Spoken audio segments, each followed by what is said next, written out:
કચ્છ સહિત ગુજરાતમાં ચીટિંગ કરી રોલ ફેરવતો ચીટર સ્ત્રી વેશમાં મુંદ્રાનો ઝડપાયો હતો। કચ્છ સહિત ગુજરાતના વિવિધ શહેરોમાં વેપારીઓને વિશ્વાસમાં લઈ મોંઘા વીજકરણો ખરીદી અને પેમેન્ટ પેટે ચેક આપી ચેક બાઉન્સ કરાવતો હતો। પોલીસે સ્ત્રી વેશમાં તેમને પકડી પાડ્યો હતો। કચ્છ સહિત ગુજરાતમાં ચીટિંગ કરી રોલ ફેરવતો ચીટર સ્ત્રી વેશમાં ઝડપાયો હતો।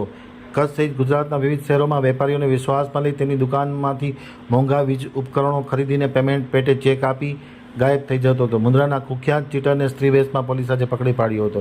પોલીસની આંખમાં ધૂળ નાખવાનો બુરખો ધારણ કરી થોડીકવાર માટે પોતાના ઘેરે આવેલા રીઢા ચીટર ઇમરાન ઓસ્માન બાદીને પોલીસે આબાદ રીતના ઝડપી પાડવામાં આવ્યો હતો। ઇમરાનની ગુનાહિત કર્મકુંડલીને અનુલક્ષીને છેલ્લા ઘણા સમયથી પોલીસ તેને પકડવા માટે સાબદી બની હતી। ઇમરાન બાદી સામે કચ્છ ઉપરાંત ગુજરાતના વિવિધ જિલ્લાઓ અને શહેરોમાં 47 લાખથી વધુ રૂપિયાની છેતરપિંડી કરી હોવાની 20 જેટલી ફોજદારી ફરિયાદો અને ચેક બાઉન્સના કેસ કોર્ટમાં ચાલી રહ્યા છે।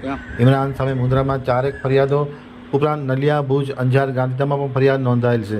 તદુપરાંત સુરેન્દ્રનગરના વઢવાણમાં 2, જામનગરમાં 2, ભાણવડ, ટંકારા, ધોળકા, રાધનપુર સહિત વિવિધ પોલીસ સ્ટેશનમાં ઠગાઈની ફરિયાદો તથા ચેક બાઉન્સના કેસોની ફરિયાદો નોંધવામાં આવી છે અને કેસ ચાલી રહ્યો છે। આમ સ્ત્રી વેશમાં આ ચીટરને પકડી પાડવામાં આવ્યો હતો। આવતીકાલે તેને વિધિવત રીતે રિમાન્ડની માગણી સાથે કોર્ટમાં રજૂ કરવામાં આવશે।